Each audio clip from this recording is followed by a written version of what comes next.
Bismillahirrahmanirrahim. Assalamualaikum warahmatullahi wabarakatuh. Semoga kesehatan, keselamatan, dan keberkahan selalu menyertai kita semuanya.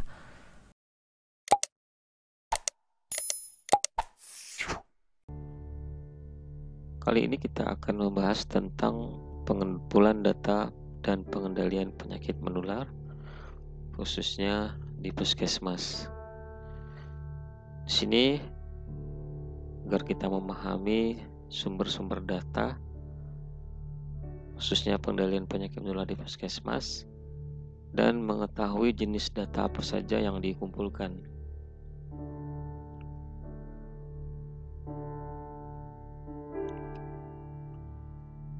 Upaya pencegahan pengendalian penyakit menular yang wajib dilaporkan adalah upaya pengendalian malaria, DBD, kecacingan, rabies, diare, hepatitis, TB, kusta, frambusia, HIV/AIDS, penyakit kelamin, ISPA, pneumonia, PD3I, penyakit yang dapat dicegah dengan imunisasi, dan kegiatan surveillance serta penanggulangan kejadian luar biasa penyakit dan keracunan. Nah, semuanya itu dicatat dalam berbagai instrumen pencatatan data di puskesmas, puskesmas keliling, puskesmas bantu, dan bidan desa. Nah, kemudian dari hasil catatan ini yang nanti akan diolah, disajikan, bahkan dianalisa dan diinterpretasikan serta dilakukan diseminasi.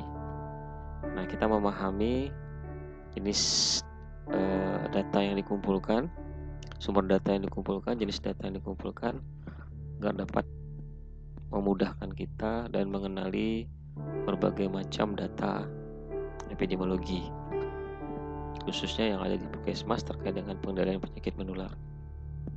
Yang berikutnya adalah sumber data.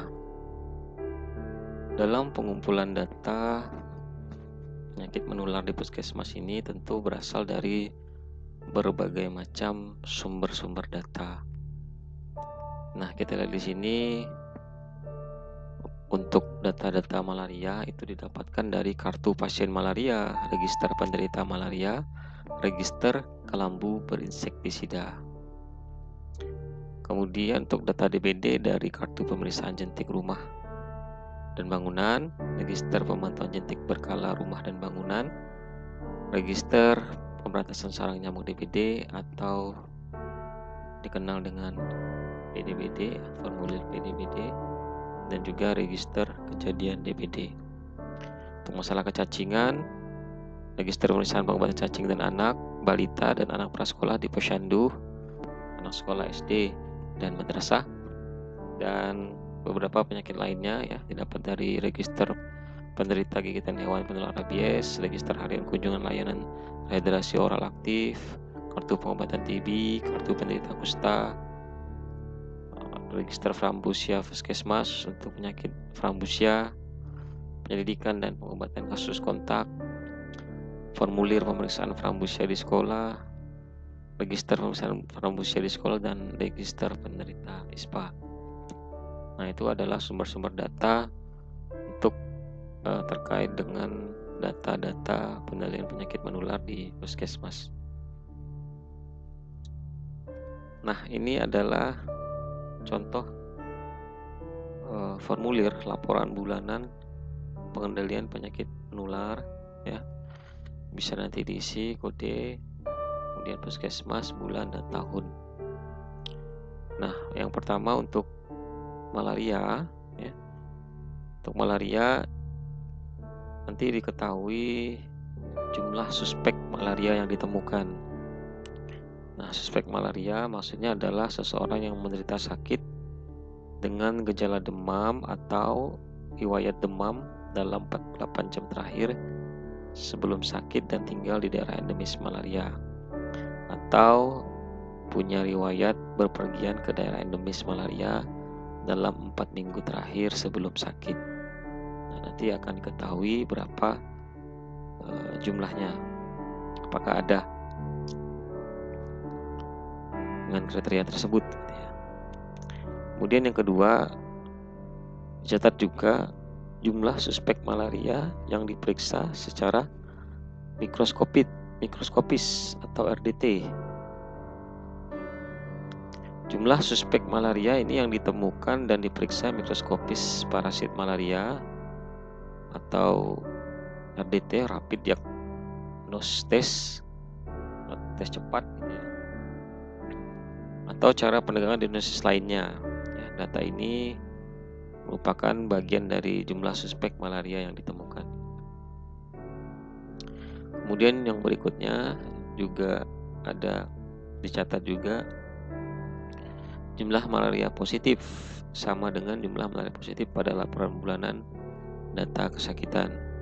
Jadi kasus malaria positif adalah seseorang dengan hasil pemeriksaan darah positif malaria berdasarkan hasil pengujian secara mikroskopis ya, atau secara RDT tadi dengan penegakan diagnosis lainnya juga bisa. Nah, data ini merupakan bagian dari jumlah suspek malaria yang ditemukan dan bagian dari jumlah orang sehat yang dilakukan pemeriksaan mikroskopis parasit malaria atau RDT. Kemudian yang keempat, jumlah malaria positif Plasmodium falciparum. Nanti kita lihat yang dimaksud dengan data ini adalah kasus malaria positif falciparum adalah seorang dengan hasil pemeriksaan darah positif malaria falciparum. Nah, berdasarkan hasil pengujian mikroskopis parasit malaria atau RDT. Nah, data ini biasa diambil juga merupakan bagian dari jumlah malaria yang positif. Kemudian ada yang berikutnya jumlah malaria positif indigenous, yakni kasus malaria positif yang penularannya terjadi di wilayah setempat dan tidak ada bukti langsung berhubungan dengan kasus impor. Nah, secara teknis, kasus malaria indigenous adalah kasus tersangka malaria yang tidak memiliki riwayat bepergian ke daerah endemis malaria dalam 4 minggu sebelum sakit dan hasil pemeriksaan sediaan darahnya positif. Ya. Nah, biasa data ini juga bagian dari jumlah malaria yang positif. Kemudian yang berikutnya jumlah malaria positif impor adalah kasus malaria positif yang penularan terjadi di luar wilayah.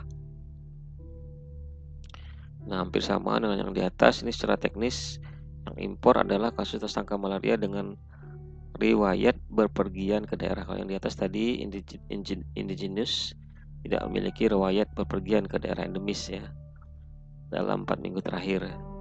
Kalau yang kasus impor ini punya riwayat bepergian dalam 4 minggu terakhir sebelum menderita sakit.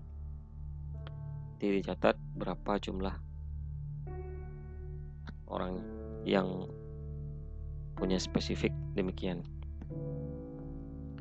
Kemudian jumlah malaria positif diobati standar adalah nanti berapa jumlah orang yang setelah malaria positif kemudian diobati ya, yang telah dilakukan pengobatan sesuai program. Nah, kemudian jumlah kelambu berinsektisida yang dibagikan.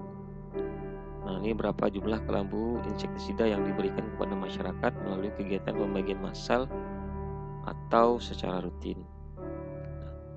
Nah, data-data ini, malaria ini semuanya didapatkan dari kartu pasien malaria pada saat datang ke puskesmas, register penderita malaria, dan register kelambu berinsektisida.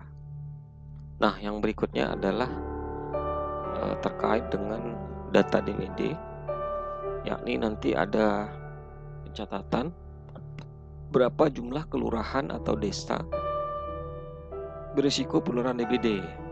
Nah, apakah ada penularan DBD atau terdapat klaster DBD yang mengindikasikan terjadinya penularan DBD khususnya dalam 3 tahun terakhir. Tentu DBD mempunyai ciri demam tinggi mendadak 2 hari atau lebih, sertai tanda pendarahan ya, terutama bintik merah pada kulit, mimisan, pendarahan gusi, muntah darah, merah darah, dan sebagainya. Nah, tentu juga dilakukan pemeriksaan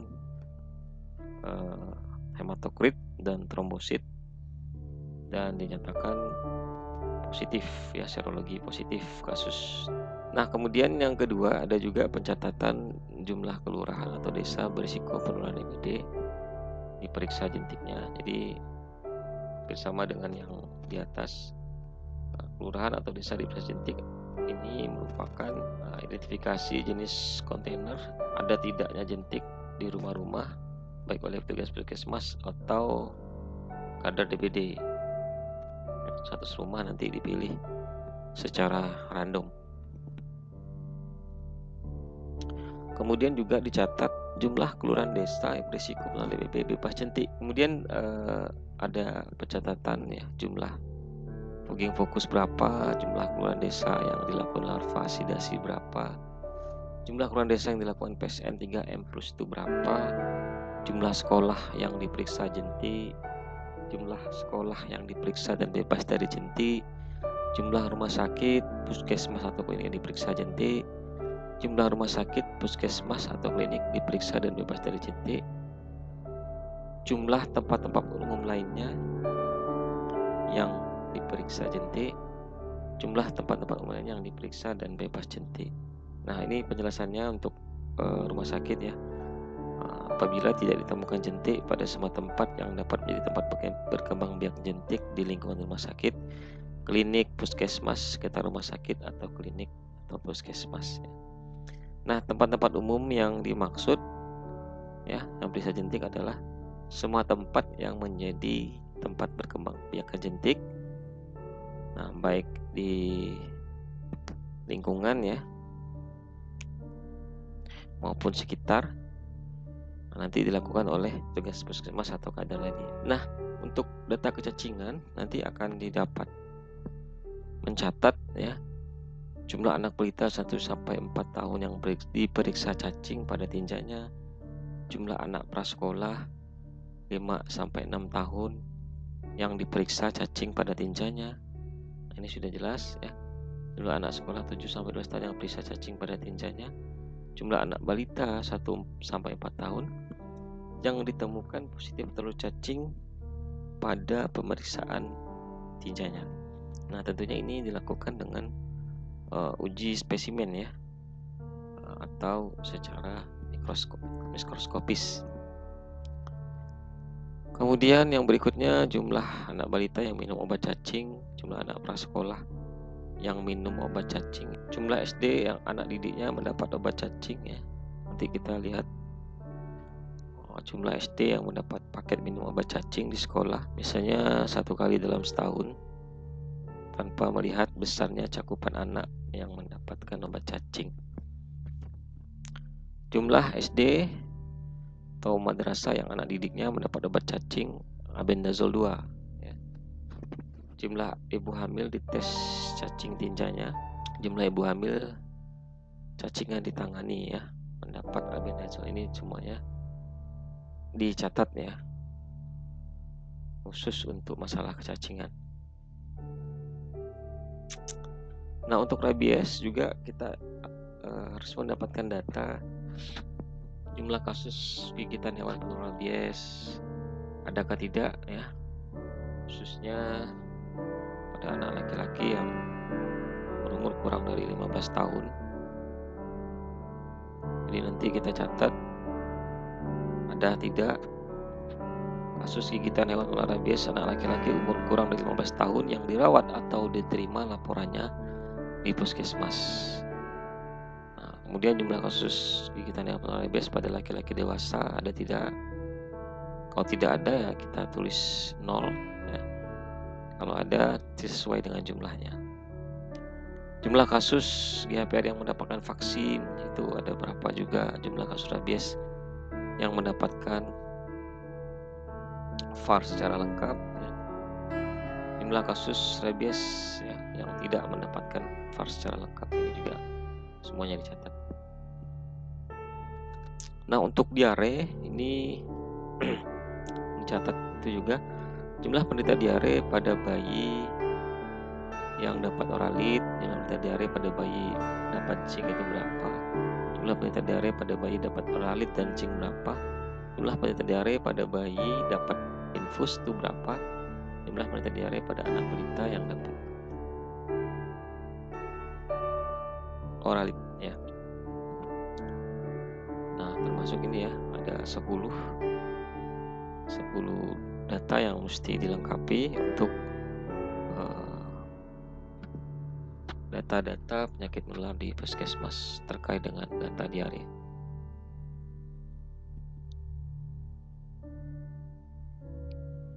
Hepatitis, jumlah kasus suspek hepatitis yang dirujuk.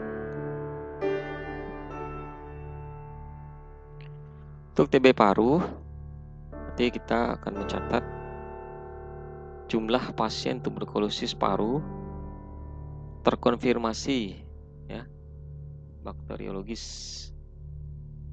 Nah, nanti berarti tentu dilakukan pemeriksaan dahak ya, mikroskopis secara langsung melalui pengumpulan secara sewaktu dan pagi hari ya, atau contoh uji SP ya. Atau bisa dengan pemeriksaan tes cepat molekuler atau dengan cara pemeriksaan biakat. Ini nanti berapa orang ya terkonfirmasi tuberkulosis paru. Nah, kemudian ada juga pencatatan jumlah pasien tuberkulosis selain paru. Klinis paru, BTA negatif, konsen positif yang diobati. Nah, tuberkulosis selain paru terkonfirmasi bakteriologis apabila tuberkulosis paru dengan BTA negatif tetapi ditemukan tanda klinis dan penunjang atau foto paru dan terdiagnosis secara klinis yang ditetapkan oleh dokter terlatih TB. Kemudian yang kedua, tuberkulosis selain paru tetapi terdiagnosis bakteriologis atau klinis yang ditetapkan oleh dokter terlatih TB. Kemudian yang berikutnya, jumlah pasien tuberkulosis anak yang diobati, jumlah pasien tuberkulosis yang diobati bulan ini, jumlah pasien tuberkulosis terkonfirmasi sembuh, dan sebagainya. Ini untuk data-data tentang TB paru. Nah, tentang kusta, nanti ada pencatatan jumlah penderita kusta baru, tipe PB dan MB. Nah, sebagai informasi bahwa untuk tanda-tanda yang terkait dengan kusta ini, lesi kulit mati rasa, penebalan saraf tepi disertai dengan gangguan fungsi saraf, dan BTA kulit positif ya, yang disebut dengan penderita kusta. Jadi dicatat jumlah penderita kusta, MB dan PB baru dengan cacat tingkat 0. Ini tingkat keparahannya. Tingkat penderita kusta baru dengan cacat tingkat 2, jumlah penderita kusta baru anak, jumlah kasus indeks yang kontaknya dilakukan pemeriksaan kusta, jumlah penderita kusta masih dalam pengobatan MDT, dan jumlah penderita kusta dinyatakan default. Frambusia, nanti ada pencatatan jumlah penderita frambusia suspek, jumlah penderita frambusia suspek diperiksa serologi, dan berapa orang jumlah penderita frambusia konfirmasi, dan jumlah SD atau madrasah dilakukan pemeriksaan frambusia. HIV/AIDS, jumlah orang yang dites HIV, jumlah orang dengan HIV positif berapa, jumlah ibu hamil dites HIV, dan jumlah ibu hamil dengan HIV positif. Kemudian penyakit kelamin, berapa jumlah pasien yang dites sifilis, jumlah pasien positif sifilis, jumlah pasien sifilis yang diobati, jumlah ibu hamil dites sifilis, jumlah ibu hamil positif sifilis, jumlah ibu hamil sifilis yang diobati.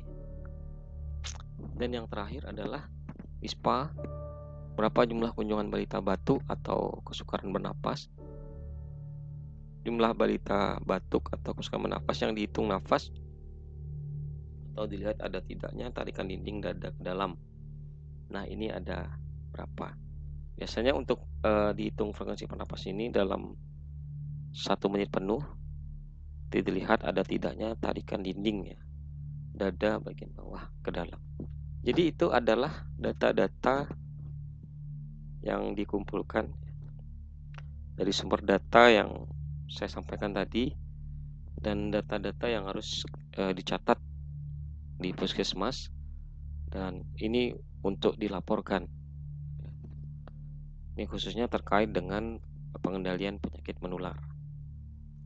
Ini beberapa data yang wajib yang mesti dicatat di puskesmas apakah ada kasus-kasus tersebut. Sehingga nanti kita bisa memahami jenis data, sumber data dari mana untuk mendapatkan data-data tersebut. Kemudian tinggal kita melakukan pencatatan ya, berapa jumlah orang yang dimaksud ya, sesuai dengan masing-masing bagian. Baik, terima kasih. Itu saja yang dapat saya sampaikan untuk hari ini. Mudah-mudahan bermanfaat. Sampai jumpa lagi di pertemuan berikutnya. Bila bisa bilhaq fastabiqul khairat. Wassalamualaikum warahmatullahi wabarakatuh.